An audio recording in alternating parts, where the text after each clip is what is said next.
नमस्कार विद्यार्थियों, मैं मनीष कुमार शर्मा आज के इस क्लास में आप सभी का स्वागत करता हूं। विद्यार्थियों, आज जिस टॉपिक के बारे में हम बात करने वाले हैं वो टॉपिक आप ज्योग्राफी में भी पढ़ते हो और विज्ञान या मैं कहूं जीव विज्ञान में भी इस टॉपिक के बारे में बात होती है। बात कर रहे हैं हम जिस टॉपिक की, उसका नाम है पर्यावरण संरक्षण कह दो, चाहे आप इसे चाहे प्रदूषण कह दो, आप इसे चाहे पर्यावरणीय समस्याएं कह दो। टॉपिक सेम ही है, बस नाम अलग है। ठीक है, तो मैं हेडिंग डाल रहा हूं टॉपिक की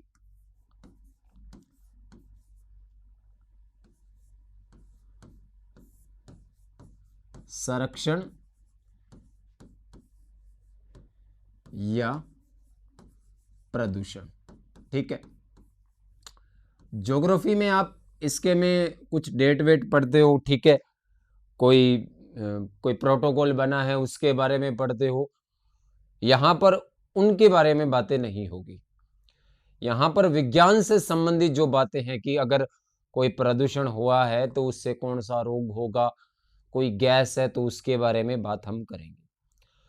तो इस टॉपिक में हम पढ़ने क्या वाले हैं, पहले हम उसके बारे में चर्चा करते हैं। ठीक है, तो विद्यार्थियों, इसमें सबसे पहले हम ये पढ़ेंगे कि प्रदूषण होता क्या है। ठीक है, उसके बाद हम इस टॉपिक में जिस बारे में बात करेंगे वो है ग्रीन हाउस प्रभाव, जिसके बारे में आप सभी जानते हो, लेकिन होता क्या है, क्या इससे इफेक्ट पड़ेगा हमारे एनवायरनमेंट पे, वो पढ़ेंगे। उसके बाद में एसिड रेन, अम्लीय वर्षा, आप सारे इससे परिचित हो, क्या होती है इसके बारे में बात करेंगे। फिर आएगा हमारा जल प्रदूषण, वाटर पॉल्यूशन। ठीक है, इसमें बहुत सारी अच्छी अच्छी बातें हैं विज्ञान से संबंधित। ठीक है, ज्योग्राफी में आप पढ़ोगे इसको। ठीक है, हम यहाँ पे बात करेंगे जो विज्ञान की है। ठीक है, साइंस से रिलेटेड है। उसके बाद में हम पढ़ेंगे वायु प्रदूषण। ठीक है, फिर हम पढ़ेंगे ध्वनि प्रदूषण। और अच्छा टॉपिक है, आपको अगर साइंस में इससे क्वेश्चन मिलता है, ज्योग्राफी में तो कंफर्म मिलता है, लेकिन बात साइंस वाली पूछता है। ध्वनि प्रदूषण के बाद में हम यहाँ पे पढ़ेंगे मृदा प्रदूषण। ठीक है, उसके बाद में नाभिकीय प्रदूषण, न्यूक्लियर पॉल्यूशन, जो कि आजकल बहुत बड़ी समस्या है मानव जाति के लिए। उसके बाद हम पढ़ेंगे ई अपशिष्ट। तो मेनली इतने मुद्दों पे चर्चा होगी इस चैप्टर में। ठीक है, और इन्हीं को हमें ध्यान से समझना है, पढ़ना है, और लगभग 5 से 6 क्लासेस में हम इसे खत्म करेंगे। अच्छा टॉपिक है, फोकट के नंबर मिलेंगे आपको इसमें, कि ज़्यादा कोई रॉकेट साइंस नहीं है इसमें कि हाँ समझने के लिए कोई टेक्निक आएगी, कोई प्रोसेस होगी कि हाँ ये बात हमें पता होगी तभी ये समझ में आएगा, ऐसा कुछ होगा नहीं इसमें, बहुत आसानी से समझ में आ जाएगा। तो हम शुरू करते हैं इस टॉपिक को। तो सबसे पहले हम बात करते हैं प्रदूषण के बारे में कि प्रदूषण क्या होता है। सिंपल सी बात है, पोल्यूशन आप सभी जानते होंगे क्या होता है कि हमारे वातावरण में, हमारे पर्यावरण में उपस्थित जो मूलभूत तत्व है, जैसे मैं कहूं वायु है, जल है, मृदा है, उसमें कोई चेंज हो जाए, उसमें कोई परिवर्तन हो जाए। अब जैसे एयर है, एयर का उपयोग हम सांस के लिए कर रहे हैं, श्वसन की प्रक्रिया में वायु का उपयोग हो रहा है या नहीं हो रहा। दूसरा, जैसे जल है, जल का उपयोग भोजन के रूप में हो रहा है। मृदा है, वो पादपों के लिए, प्लांट के लिए जरूरी है। तो इनमें अगर कोई चेंज हो जाए तो हमारे स्वास्थ्य पर प्रतिकूल प्रभाव पड़ेगा और वातावरण पे भी प्रभाव पड़ेगा। ऐसा नहीं है कि केवल मनुष्य पे ही प्रभाव पड़े, इन्वायरमेंट पे भी प्रभाव पड़ेगा, और इसी को हम क्या कहते हैं, पॉल्यूशन। अब ये जो परिवर्तन है, इसी को हम क्या कहते हैं, प्रदूषण। तो डेफिनेशन अगर आपसे कोई पूछ ले नॉर्मली, तो आपको यही बताना है कि वातावरण में या पर्यावरण में उपस्थित वायु, मृदा और जल में होने वाले अवांछनीय या अवांछित परिवर्तन को हम प्रदूषण कहते हैं। अवांछित जो हम चाहते नहीं है, वांछित जो हमें चाहिए, यही होता है ना वांछित अवांछित। तो वातावरण में उपस्थित वायु, जल और मृदा में होने वाला अवांछित परिवर्तन या अवांछनीय परिवर्तन है वो प्रदूषण कहलाएगा। और जो कारक, जैसे वायु है तो वायु में अवांछनीय परिवर्तन कौन करेगा? धुआं है, धूल है, ठीक है, कोहरा है, यही करेगा। तो जो कारक इनमें परिवर्तन करेंगे, जो कारक वायु, जल और मृदा में अवांछनीय परिवर्तन करते हैं, उन कारकों को हम प्रदूषक कहते हैं। क्या कहते हैं? प्रदूषक। तो प्रदूषक क्या होता है आपको पता होना चाहिए। इसी बात को ध्यान में रखते हुए भारत सरकार ने सन 1986 में पर्यावरण संरक्षा अधिनियम, या जिसको पर्यावरण अधिनियम कहते हैं, वो बनाया। और ये क्वेश्चन बहुत बार पूछते हैं कि पर्यावरण अधिनियम कब बनाया गया था या पर्यावरण संरक्षा अधिनियम कब बनाया गया था। तो 1986 में ये बात आपको याद रखनी है। तो अभी तक मैंने 3 बातें बताई है। सबसे पहले प्रदूषण क्या होता है, प्रदूषक क्या होता है, और एक अधिनियम बताया है। वापिस एक बार रिपीट करता हूं, फिर यहां पे लिखते हैं और आगे बढ़ते हैं। पर्यावरण में उपस्थित वायु, जल और मृदा में होने वाले अवांछित परिवर्तन को प्रदूषण कहते हैं। और जो कारक वायु, जल, मृदा में अवांछनीय परिवर्तन करता है या करते हैं, उन्हें प्रदूषक कहा जाता है। भारत सरकार द्वारा सन 1986 में पर्यावरण संरक्षा अधिनियम, या जिसको हम पर्यावरण अधिनियम भी कहते हैं, ये बनाया। तो आपको ये 3 बातें याद रखनी है। अधिनियम की ये ईयर पूछ सकता है, तो 1986 में से 4-5 आएंगे अपने। ज़्यादा तो आप ज्योग्राफी में ही पढ़ोगे, हमारे यहाँ ज़्यादा यूज नहीं होंगे, लेकिन जो यूज होंगे वो महत्वपूर्ण है। तो लिखता हूं मैं, ठीक है।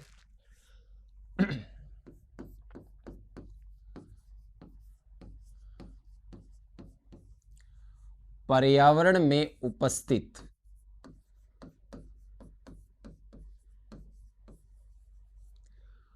वायु,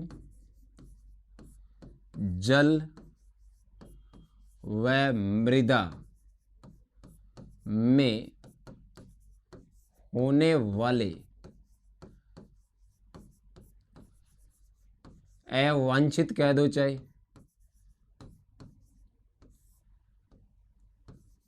या अवांछनीय कह दो, एक ही बात है, परिवर्तन को प्रदूषण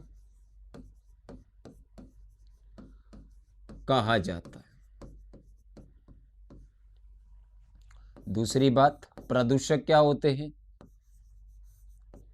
वे कारक जो वायु, जल व मृदा में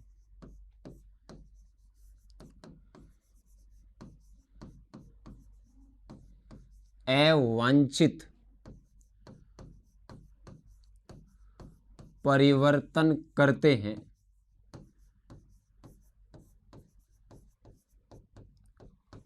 उन्हें क्या कहते हैं? प्रदूषक।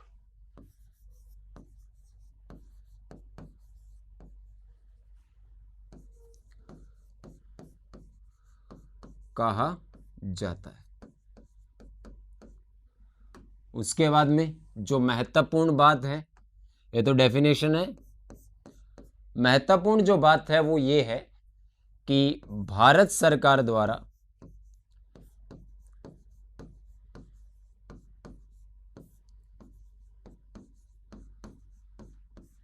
सन 1986, ये ईयर याद रख लेना मित्रों, में पर्यावरण, ब्रैकेट में लिख रहा हूं संरक्षा, क्योंकि ज्यादातर पर्यावरण अधिनियम ही आ जाता है कई बार। अधिनियम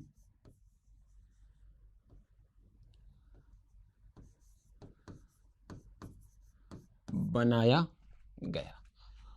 तो ये हमारा पहला पॉइंट समाप्त होता है। प्रदूषण क्या होता है और इससे संबंधित एक अधिनियम है जो आपको याद रखना है। मेरे हिसाब से इसमें आप सभी के कोई दिक्कत है वो नहीं होने वाली है।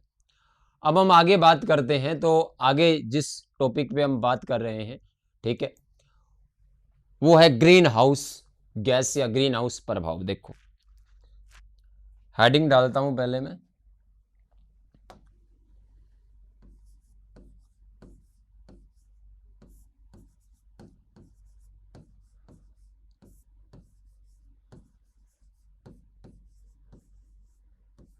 ग्रीन हाउस प्रभाव पहले क्या होता है ये समझ जाओगे तो ग्रीन हाउस गैसें भी आपके समझ में आ जाएगी।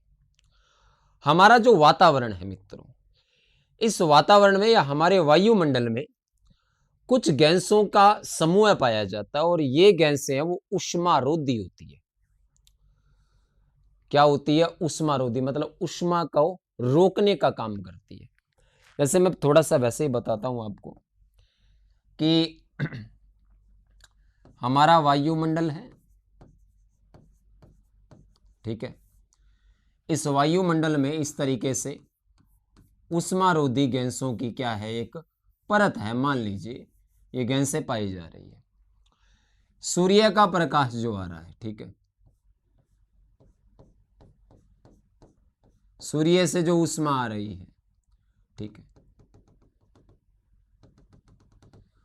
उस ऊष्मा के आधे भाग को तो ये क्या कर लेती है, अवशोषित कर लेती है, और आधा भाग है वो पृथ्वी की सतह तक आता है, जिसके कारण वायुमंडल या जो हमारा वायुमंडल है इसके निचले भाग में ऊष्मा की मात्रा है वो बढ़ गई है। और इस ऊष्मा की मात्रा बढ़ने के कारण हमारी पृथ्वी और समुद्र का जो औसत तापमान है वो बढ़ गया है। और इसी को हम क्या कहते हैं, ग्रीन हाउस प्रभाव। वापिस से सुनिए कि वायुमंडल में पाई जाने वाली जो ऊष्मारोधी गैसें हैं वो सूर्य से आने वाली ऊष्मा के कुछ भाग को अवशोषित कर लेती है और कुछ भाग को पृथ्वी की सतह तक भेजती है, जिसके कारण वायुमंडल के निचले क्षेत्र में, कि वायुमंडल जो है हमारा इसके निचले क्षेत्र में ऊष्मा की मात्रा है वो बढ़ गई है। मतलब ऊष्मा का मतलब गर्मी बढ़ गई है, टेम्परेचर बढ़ गया है। और टेम्परेचर बढ़ने के कारण पृथ्वी और समुद्र का जो औसत तापमान है उसमें वृद्धि हुई है। और इसी को हम क्या कहते हैं, ग्रीन हाउस प्रभाव।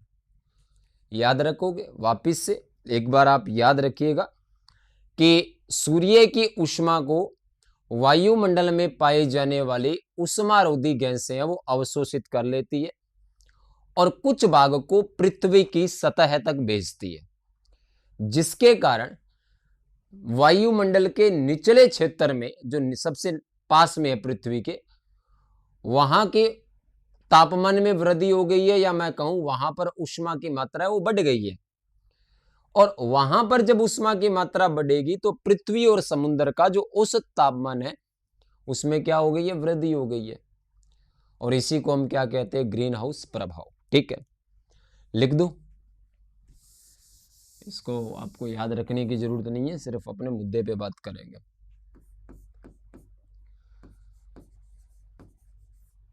सूर्य की ऊष्मा को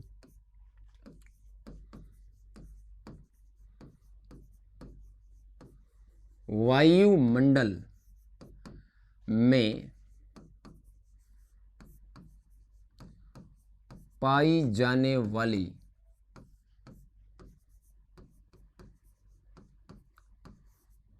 ऊष्मारोधी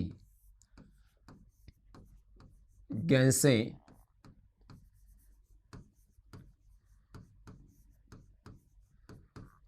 अवशोषित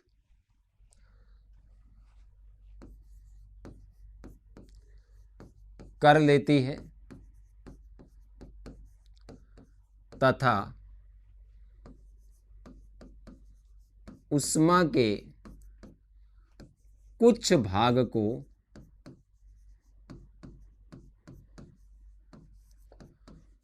पृथ्वी की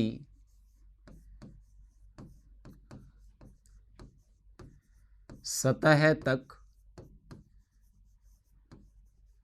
भेजती है, जिसके कारण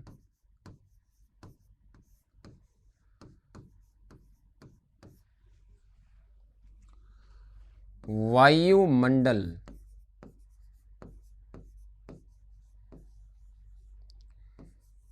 के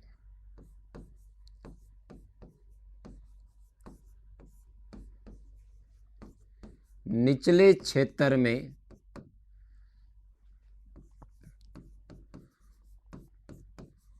ऊष्मा की मात्रा बढ़ जाती है तथा पृथ्वी व समुद्र का तापमान की जगह औसत तापमान, एवरेज टेम्परेचर, ठीक है,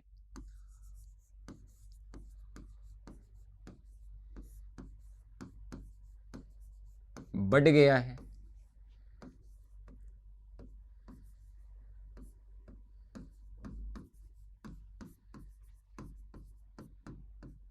इस घटना को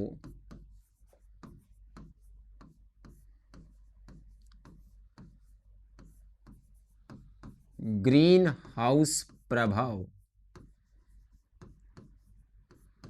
कहा जाता है।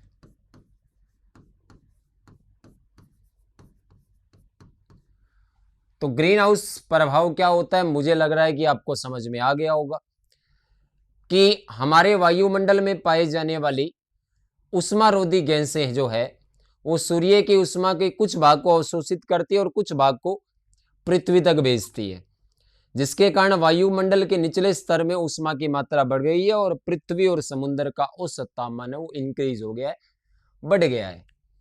और इसी घटना को हम क्या कहते हैं, ग्रीन हाउस प्रभाव। आपसे ग्रीन हाउस प्रभाव क्या होता है कोई नहीं पूछेगा, आपसे पूछेगा ग्रीन हाउस गैसें क्या है। अब जिन गैसों के कारण ये पृथ्वी और समुद्र का औसत तापमान बढ़ा है उन्हीं को हम क्या कहते हैं, ग्रीन हाउस गैसें। एक तरीके से ये गैसें हैं वो लाभदायक है। क्यों है वो आपको अभी पता चलेगा कि ये जो मामला हुआ है पृथ्वी और समुद्र के औसत तापमान के बढ़ने का, ये उन गैसों के कारण ही हुआ है, क्योंकि वही तो आने दे रही है कि आधे भाग को तो अवशोषित करती है, आधे भाग को भेजती है।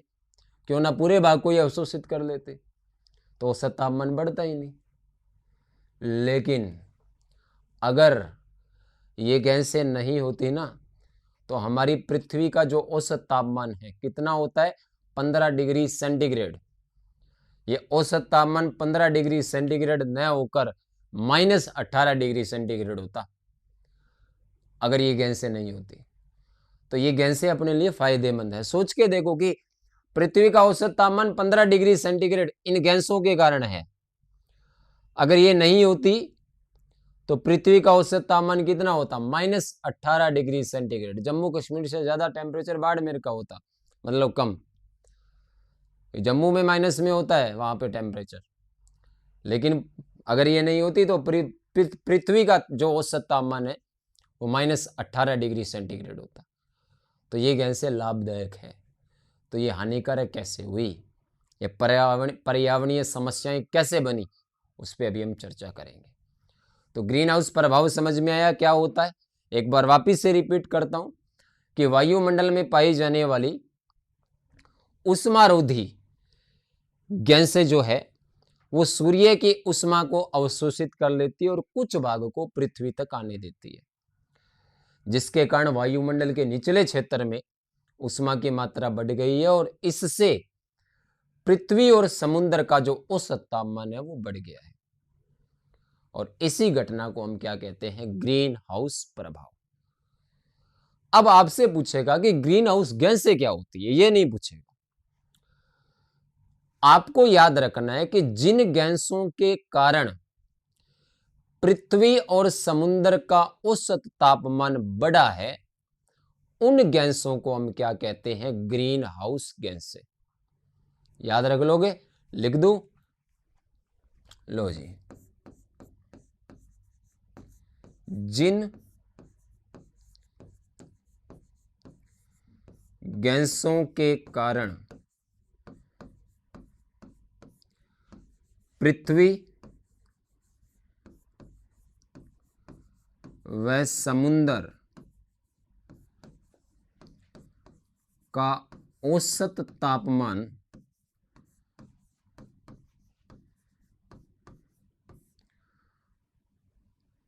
बढ़ता है,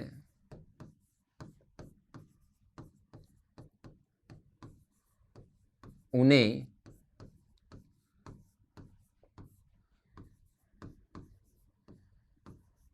ग्रीन हाउस गैस कहा जाता है। और अगर आपसे ये पूछ ले कि अगर ग्रीन हाउस प्रभाव या ग्रीन हाउस गैसें नहीं होती तो पृथ्वी का औसत तापमान कितना होता, तो आपको याद रखना है 15 डिग्री सेंटीग्रेड की बजाय -18 डिग्री सेंटीग्रेड या सेल्सियस है वो होता। तो ये बात आपको याद रखनी है, एनसीईआरटी का डाटा है, ये याद रखना है। लिख दो, यदि ग्रीन हाउस गैसें नहीं होती तो पृथ्वी का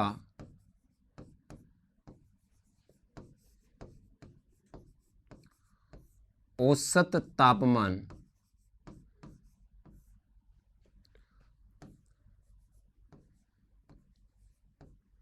15 डिग्री सेंटीग्रेड या सेल्सियस, एक ही बात है, न होकर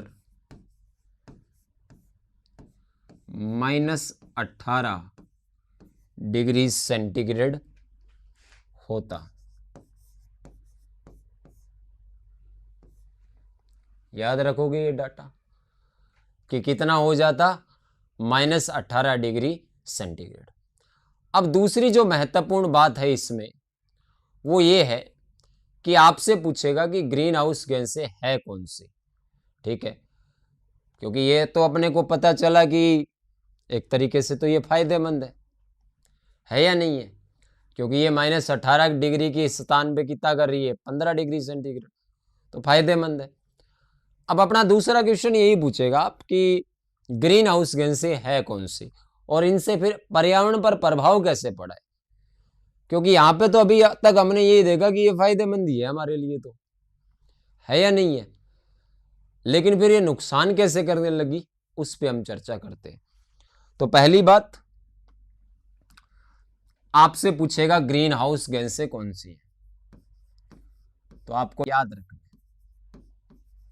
और ये क्वेश्चन बहुत बार आया हुआ, आप पुराने पेपर देख लेना, अवश्य ही मिलेगा। किस तरीके से मिलेगा उसकी चर्चा हम अभी करते हैं। पहली ग्रीन हाउस गैस है कार्बन डाई ऑक्साइड, जिसको आप क्या कहते हो? CO2।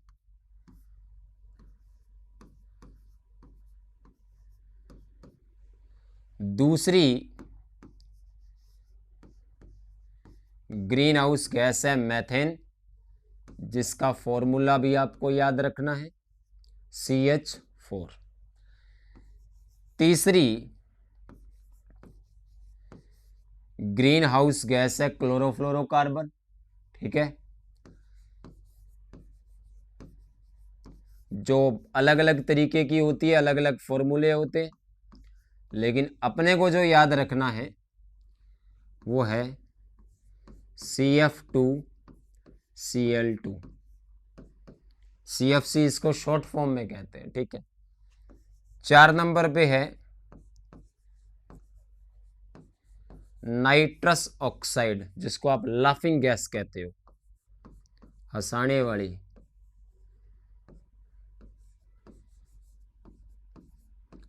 N2O। और पांचवी है जल वाष्प। जल वाष्प पानी की होती है, तो इसका फॉर्मूला तो क्या होगा, H2O। तो इसमें क्वेश्चन क्या पूछा जाता है, ज्यादातर निम्न में से ग्रीन हाउस गैसें नहीं है, या निम्न में से ग्रीन हाउस गैसें कौन सी है, ठीक है, यह पूछा जाता है कि ग्रीन हाउस गैसें कौन सी है या ग्रीन हाउस गैसें कौन सी नहीं है। दूसरा पूछा जाता है वायुमंडल में इनका परसेंटेज, कि कौन सी गैस कितने परसेंट है हमारे वायुमंडल में। तो CO2 है, इसका याद रखना, ये है 60%। अब आपसे पूछ ले कि सबसे अधिक मात्रा में कौन सी ग्रीन हाउस गैस वायुमंडल में है, तो कौन सी है, कार्बन डाइऑक्साइड। मैथेन ये है 20%, ठीक है। CFC क्लोरोफ्लोरोकार्बन ये है 14%, और ये है 6%। ये लगभग 1% है, और इसको आप न के बराबर ही मानो। बस इतना ध्यान रखना है कि जल वाष्प होती है ग्रीन हाउस गैस में, ठीक है, मानोगे इस बात को। अब आपसे ज्यादातर क्वेश्चन क्या होता है कि ग्रीन हाउस गैस से कौन सी है, तो आप बता दोगे, कौन सी नहीं है तो इन 5 को छोड़कर जो भी होगी वो बता दोगे। आपसे पूछ ले ग्रीन हाउस गैस, कौन सी ग्रीन हाउस गैस वायुमंडल में सबसे अधिक है, तो CO2। अब तक तो हमने ये पढ़ा कि ये फायदेमंद है, अब ये नुकसान कैसे करने लग गई। तो ये जो गैसें थी ये पृथ्वी के औसत तापमान को बढ़ा रही थी, जिसके कारण -18 की बजाय कितना हो गया, 15। लेकिन इस प्रकृति का, इस नेचर का जो सबसे खतरनाक राक्षस है, जिसका नाम है मानव, उसने इन गैसों का इतना उपयोग किया कि इनकी मात्रा वायुमंडल में बहुत ज्यादा हो गई। और जब इनकी मात्रा ज्यादा हो गई तो इन्होंने क्या किया, टेम्परेचर को बढ़ाना शुरू कर दिया। कि पहले भी औसत तापमान को बढ़ा रही थी, लेकिन अब ये ज्यादा तेज गति से औसत तापमान को बढ़ा रही है, जिसके कारण ये ग्रीन हाउस गैस है वो हमारे पर्यावरण को क्षति पहुंचा रही है। याद रखोगे, पिछले 100 सालों में पृथ्वी के औसत तापमान में वैज्ञानिक आंकड़े ये कहते हैं कि औसत तापमान जो है उसमें 0.6 डिग्री सेंटीग्रेड की वृद्धि हो गई है। अब 0.6 डिग्री सेंटीग्रेड की वृद्धि होने से आप देख लो क्या हो रहा है। बरसात के समय बरसात नहीं हो रही, सर्दी में सर्दी नहीं हो रही, गर्मी में गर्मी भी नहीं हो रही। जिस समय बारिश होनी है उस टाइम गर्मी होनी है, जिस टाइम सर्दी होनी है उस टाइम गर्मी हो रही है। ये सारा किसके कारण हुआ है, इनके कारण। क्यों हुआ है, क्योंकि औसत तापमान 0.6 डिग्री सेंटीग्रेड बढ़ गया है। और वैज्ञानिक आंकड़े ये भी कहते हैं, एनसीईआरटी का डाटा है ये, कि अगर हम इनका ऐसे ही उपयोग करते रहे तो सन 2100 तक पृथ्वी के औसत तापमान में 1.4 से लेकर 5.8 डिग्री सेंटीग्रेड की वृद्धि हो जाएगी। तो आप सोच के देखो, जब 0.6 डिग्री बढ़ा है, कि 15 की जगह 15.6 डिग्री हो गया औसत तापमान, 0.6 डिग्री बढ़ने से हालत क्या हो गई है हमारी पृथ्वी पर। जब 1.4 से 5.8 डिग्री बढ़ेगा ना, तो गर्मी है वो इतनी होगी कि आप गर्मियों में कोई आदमी मरेगा ना तो उसको आग लगाने की जरूरत नहीं है, सीधा धूप में रख देना, आग लग जाएगी। इतनी गर्मी बढ़ जाएगी, क्योंकि सर्दी पहले 4 महीने की थी, अब 2 महीने की रही है। क्यों रही है, इनका हमने इतना उपयोग किया है। और उपयोग आप न चाहकर भी करोगे, क्योंकि खुद देख लो, CO2 सांस लेते हैं तब CO2 छोड़ते हैं तो ये तो निकलेगी, ऐसा तो है नहीं सांस लेना बंद कर देंगे। इसको कंट्रोल कर सकते हैं क्या? देखो मैं आपको बताता हूं। मीथेन धान के खेतों से निकलती है। एक तो गोबर गैस बनाते हैं तो उसमें होती है, सीएनजी होती है तो उसमें होती है, और ये तो उपयोग में होंगे ही होंगे। क्लोरोफ्लोरोकार्बन एसी फ्रिज में यूज होता है, जो अपने गद्दे बनते हैं, फोम होता है ना गद्दों का, वो बनाया जाता है, उसमें उपयोग होता है। नाइट्रस ऑक्साइड, जिसमें नाइट्रोजन होगी उसमें निकलेगा ही निकलेगा। तो इनको, ये तो अपने दैनिक दिनचर्या के भाग हैं, इनको कंट्रोल नहीं कर सकते हम। लेकिन हाँ, हम एक चीज कर सकते हैं कि इन गैसों का जो उपयोग करते हैं उनमें बढ़ोतरी कर दे। जैसे CO2 है, CO2 का उपयोग प्लांट करता है, तो अगर घर में एक बच्चा जन्म लेता है तो हम 2 पेड़ लगाएं। आई बात समझ में? कि एक नया बच्चा जन्म लेता है तो हमें क्या करना चाहिए? 2 पेड़ लगाने चाहिए, लेकिन वो हम नहीं करते।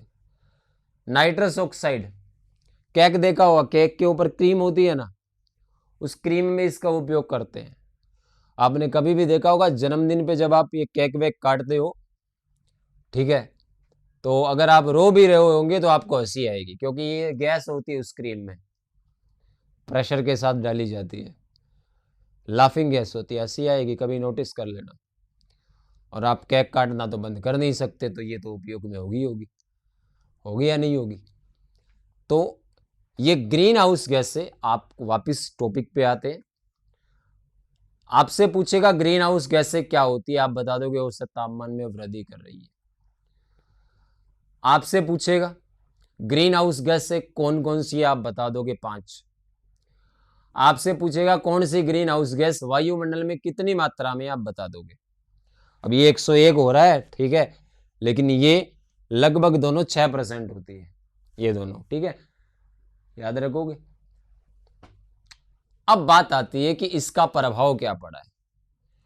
तो आप याद रखिएगा कि वैज्ञानिक आंकड़ों के अनुसार गत शताब्दी में पृथ्वी के औसत तापमान में कितनी वृद्धि हुई है? 0.6 डिग्री। याद रखोगे, ये डाटा पूछा जाएगा, ठीक है, लिख देता हूं।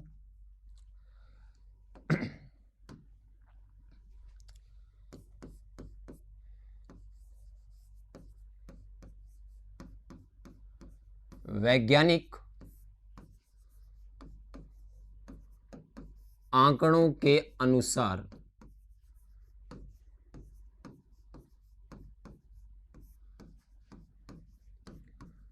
गत शताब्दी में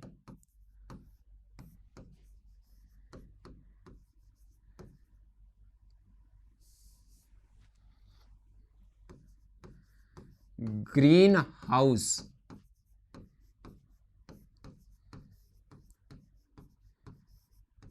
गैसों की मात्रा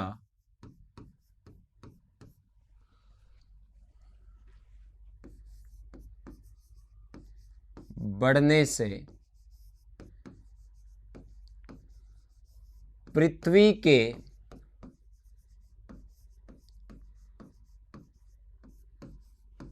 औसत तापमान में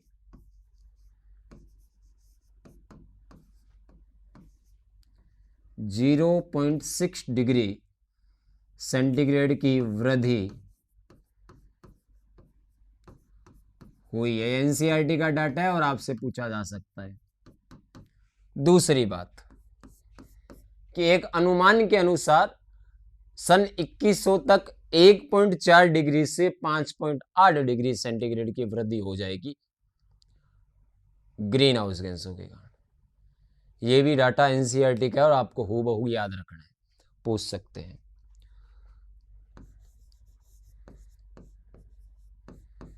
वैज्ञानिक अनुमान के अनुसार सन 2100 तक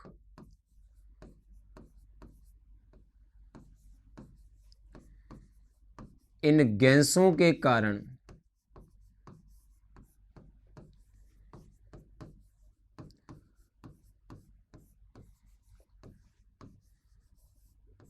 पृथ्वी के औसत तापमान में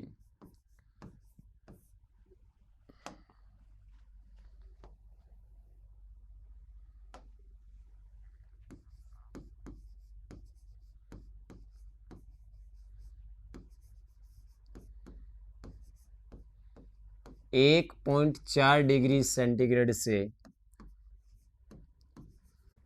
5.8 डिग्री सेंटीग्रेड की वृद्धि हो सकती है। और जब ये हो जाएगा ना दोस्तों, तो आप कल्पना भी नहीं कर सकते उससे अधिक प्रभाव पड़ेगा। ठीक है, तो एक बार मैं जल ग्रहण करता हूं, फिर आगे बढ़ते हैं। ठीक है,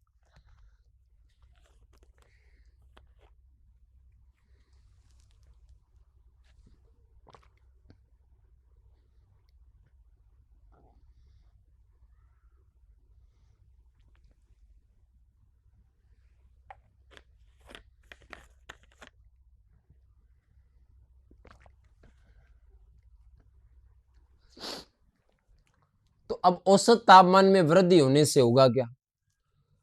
तो सीधी सी बात है, वैश्विक उष्णता या जिसको हम ग्लोबल वार्मिंग कहते हैं, वो इसी का परिणाम है। ठीक है, ग्रीन हाउस गैसों के बढ़ने से जो पृथ्वी का औसत तापमान बढ़ा है, उसी का परिणाम है। वो क्या है? वैश्विक उष्णता या ग्लोबल वार्मिंग, जिसके कारण विचित्र जलवायु परिवर्तन हो रहे हैं। हिम चोटियां हैं वो पिघल रही है, हिमालय की चोटियां वो पिघल रही है, जिससे समुद्र का जल स्तर है वो बढ़ रहा है। तो ये है इसके प्रभाव। ठीक है,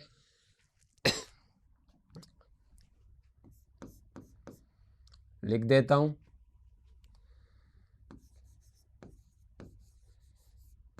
पृथ्वी के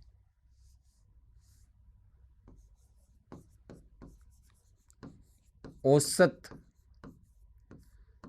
तापमान में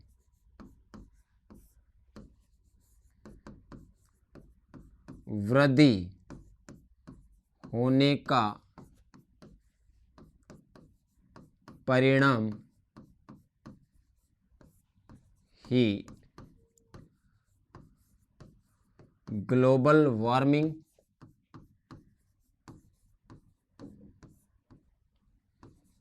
या वैश्विक उष्णता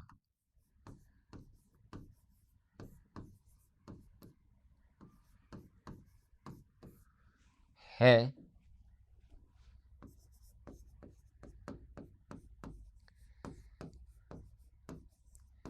जिसके कारण हिम चोटियां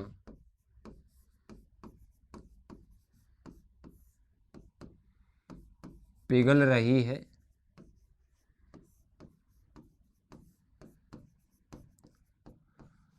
वह समुद्र जल स्तर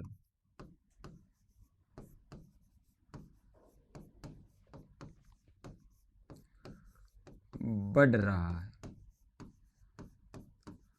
तो ये हमारा पहला पॉइंट ग्लोबल वार्मिंग या वैश्विक उष्णता है, वो समाप्त होता है। समझ में आ गया होगा आपके? ठीक है, अब हम आगे बढ़ते हैं। इसी में दूसरा टॉपिक जो हमें करना है, अम्लीय वर्षा, एसिड रेन। ठीक है, ये भी एक बहुत बड़ी पर्यावरणीय समस्या है, और मैं कह सकता हूं कि हर जगह होती है ये। आगरा का जो ताजमहल है, उसका जो संगमरमर है वो पीला पड़ रहा है एसिड रेन के कारण, क्योंकि आगरा के पास ही मेरठ है, और मेरठ में तेल की जो फैक्ट्रियां हैं वो बहुत ज़्यादा है, जिसके कारण ये सब हो रहा है। अब थोड़ा सा मैं यहाँ पे पहले इसे रिपीट करता हूँ, फिर हम आगे बढ़ेंगे।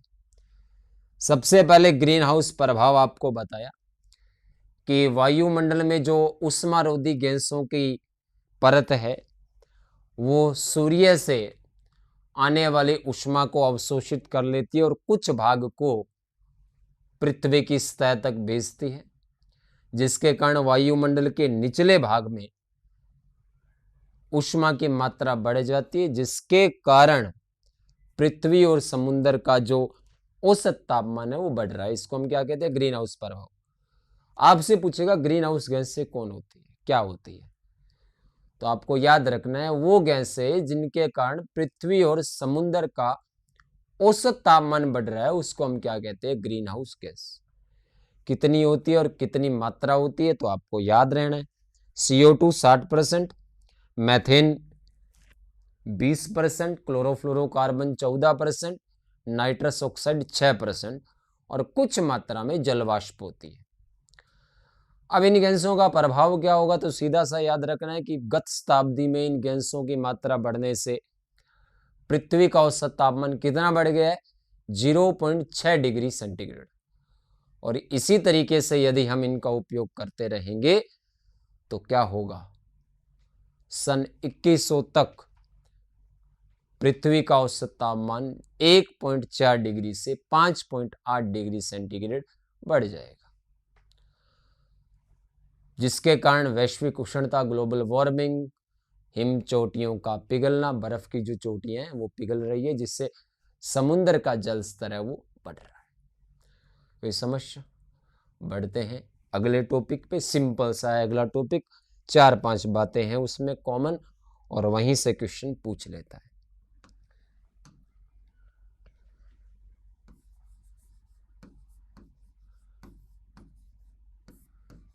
एसिड रेन या अम्लीय वर्षा।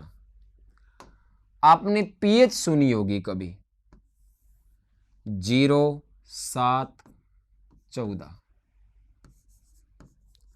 अगर 0 से 6.99 है अगर किसी यौगिक की पीएच, तो वो क्या होता है, अम्लीय।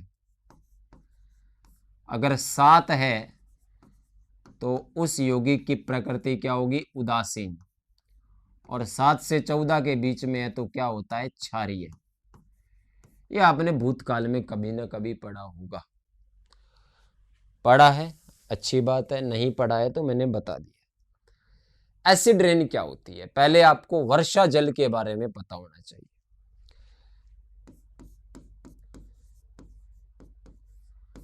कि जो बारिश का पानी है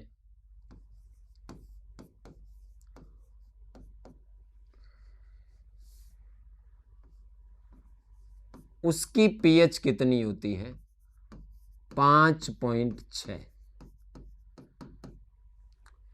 वर्षा जल की पीएच कितनी होती है, 5.6।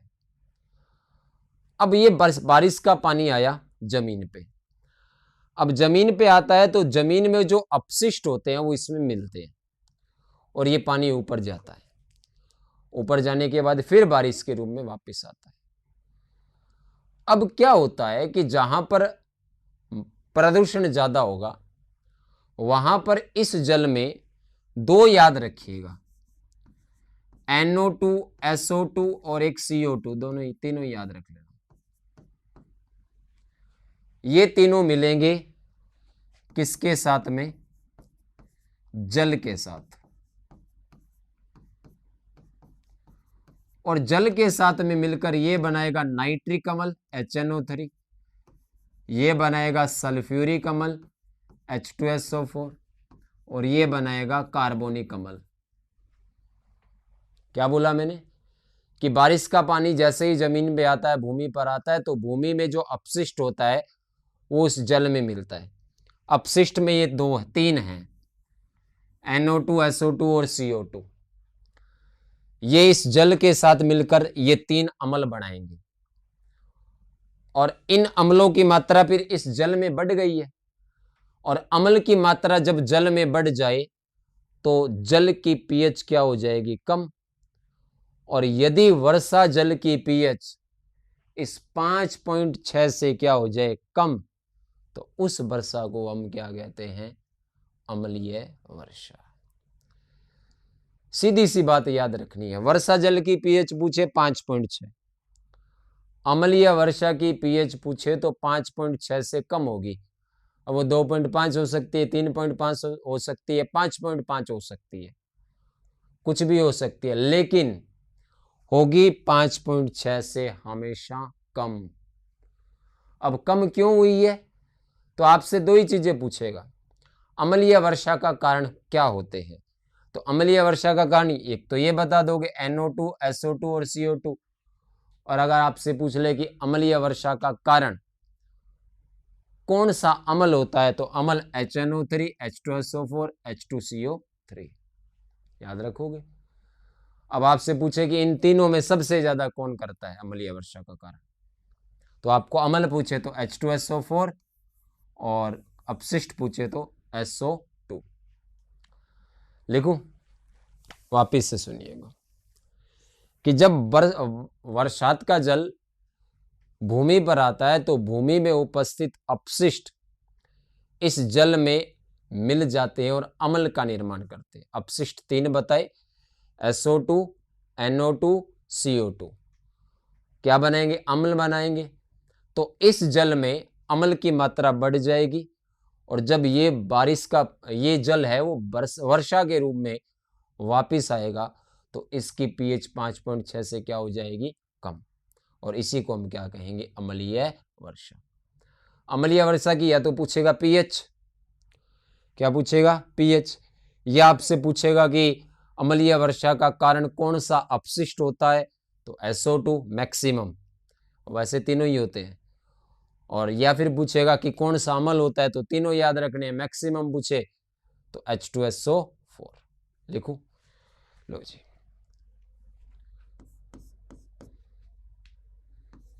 जब वर्षा जल भूमि पर आता है तो भूमि पर उपस्थित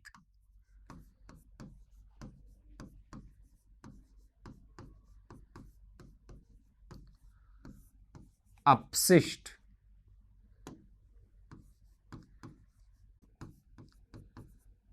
कौन कौन से हैं, ब्रैकेट में लिख देता हूं। SO2,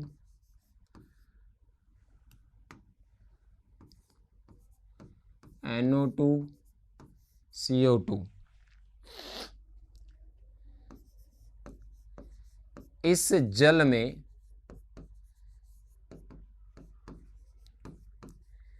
मिल जाते हैं तथा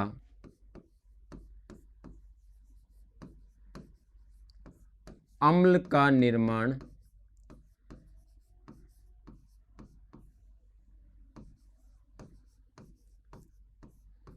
करते हैं। अब अम्ल कौन कौन से बनेंगे, तो मैं लिख देता हूं। H2O प्लस SO2, कौन सा अम्ल बनेगा? H2SO4। ये नाम पूछ सकता है आपसे, सल्फ्यूरिक अम्ल। ये रिएक्शन याद मत रखना चाहिए और ये याद रखनी भी नहीं है। दूसरा H2O प्लस NO2 HNO3, इसको कहते हैं नाइट्रिक अम्ल।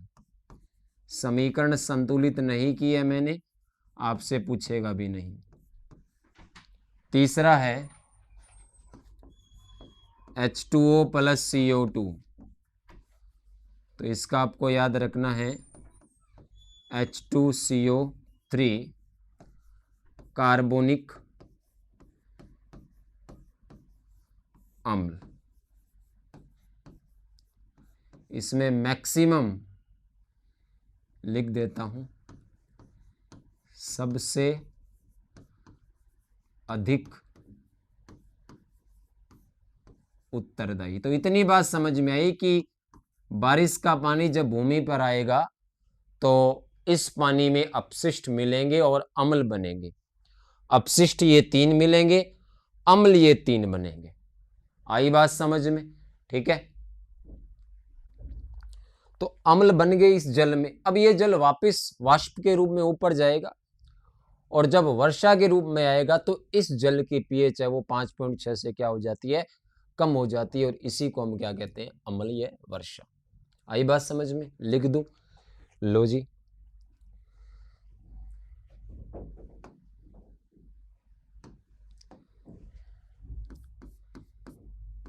यह जल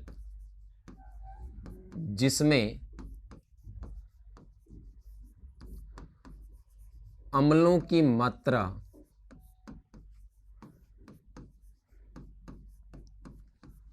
बढ़ गई है,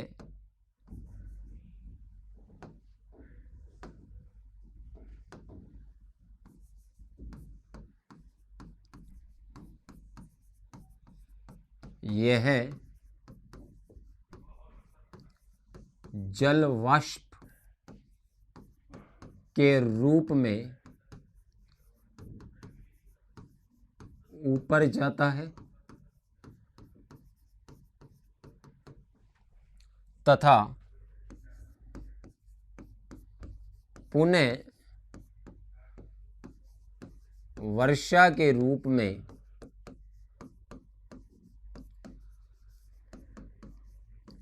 नीचे आता है, तो इस जल की पीएच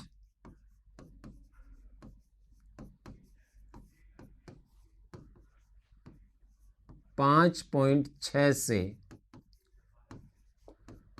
कम हो जाती है, जिसे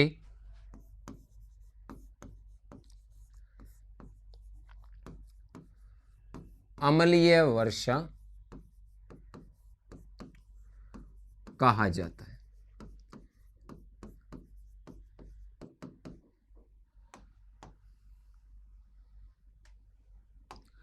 अब आपको याद रखना है यहां पे अतः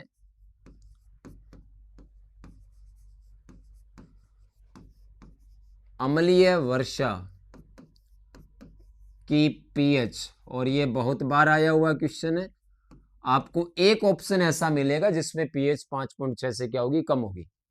ठीक है, 5.6 से कम होती है, और साथ में लिख देता हूं जिसका मुख्य कारण, वैसे तो वो 3 अपशिष्ट और 3 अम्ल है, लेकिन मुख्य कारण पूछे, मुख्य कारण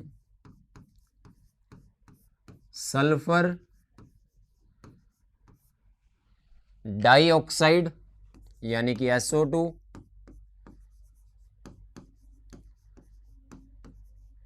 ये तो अपशिष्ट हो गया। मुख्य कारण कौन सा अपशिष्ट है, SO2 व सल्फ्यूरिक अम्ल। अगर अम्ल पूछे तो आपका उत्तर रहेगा H2SO4, या नाम पूछे तो सल्फ्यूरिक अम्ल होता है। उसके बाद में एक बात और याद रखनी, आपसे क्वेश्चन यही पूछेगा, वर्षा जल की 5.6, अम्लीय वर्षा की 5.6 से कम, कारण क्या होता है तो SO2 हो, और अम्ल पूछे तो H2SO4।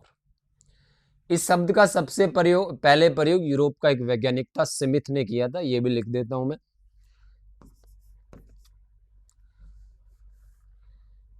एसिड रेन, अम्लीय वर्षा शब्द का सर्वप्रथम प्रयोग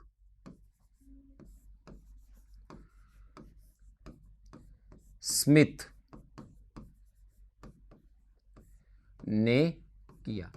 और जहां पर पॉल्यूशन होता है ना, तो सीजन की पहली बारिश होती है वो एसिड रेन ही होती है, चाहे बाड़मेर में हो, चाहे जयपुर में हो, चाहे कहीं भी हो, सीजन की पहली बारिश एसिड रेन होती है। तभी आपने देखा होगा गांव में पहली बारिश होती है, उसमें घर में अगर कोई बुजुर्ग है तो वो ये जरूर कहता है कि आप इस बारिश में मत नहाना, और हम सोचते हैं कि ये इसलिए कह रहे हैं कि हमें सर्दी ना हो जाए, इसलिए। उनका जो मना करने का जो कारण है वो एक साइंटिफिक रीजन है, क्योंकि उनको पता है ये एसिड रेन है, अगर इसमें नहाएंगे तो स्किन से संबंधित डिजीज हो जाएंगे आपको।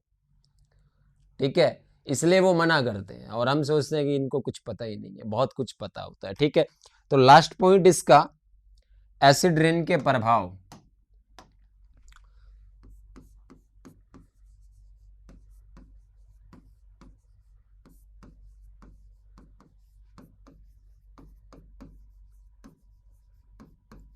तो 3 प्रभाव है जिनको समझाने की जरूरत नहीं है, मानव में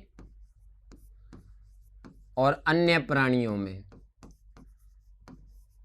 जो अगले और जंतु है में त्वचा संबंधित विकार, स्किन से संबंधित डिजीज हो जाते हैं। दूसरा, पौधों में फूल, पत्तियां, फल ये झड़ जाते हैं, जिससे फसल उत्पादन कम होता है। ठीक है,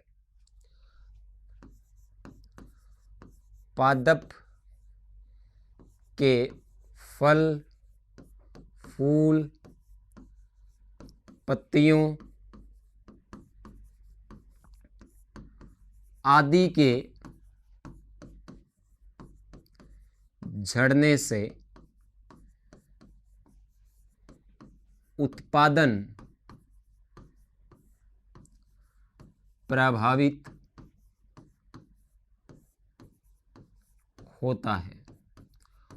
और तीसरा, आप लाल किले को देखो और ताजमहल को देखना कभी मौका मिले तो वो भी नष्ट हो रहे हैं। ठीक है, तो ऐतिहासिक इमारतें हैं वो क्षतिग्रस्त हो रही है इसके कारण। ठीक है,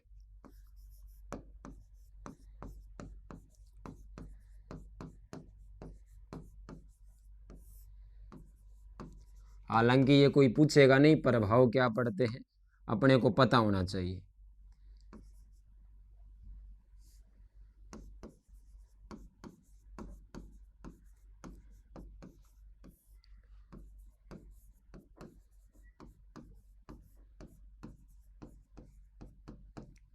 तो ये हमारा एसिड रेन है वो कंप्लीट होता है। अगर आपसे कोई पूछे कि आप एसिड रेन को कम करने के लिए क्या उपाय अपनाएंगे, तो सीधा सा है एक ही उत्तर, जो फैक्ट्रियां वगैरह है वो आबादी क्षेत्र से दूर होनी चाहिए और उनसे जो अपशिष्ट निकलता है उसका सुरक्षित निपटान होना चाहिए। ऐसा नहीं मन आया वहीं पे फेंक दिया, फिर ये होगा ही होगा। और सभी पर्यावरणीय समस्याओं का एक कारगर उपाय है अधिक से अधिक वृक्षारोपण। तो हमने आज की क्लास में green house effect and acid rain है उसको अच्छे से पढ़ा है। मेरे को उम्मीद है कि आपको अच्छी तरीके से समझ में आ गया होगा। फिर भी कोई दिक्कत हो तो आप निसंकोच रूप से अपनी दुविधा को दूर कर सकते हैं। अगली क्लास में हम जिस टॉपिक पे बात करेंगे उसका नाम है ओजोन परत व ओजोन छिद्र। ठीक है, इस पे चर्चा करेंगे। और ये मैं स्टार्टिंग के जो पॉइंट लिखे थे हमने उसमें नहीं लिखा था, तो ये उसमें ऐड कर देंगे हम। ठीक है, तो अगली क्लास में इसको पढ़ेंगे। आप सभी का जुड़े रहने के लिए बहुत बहुत धन्यवाद।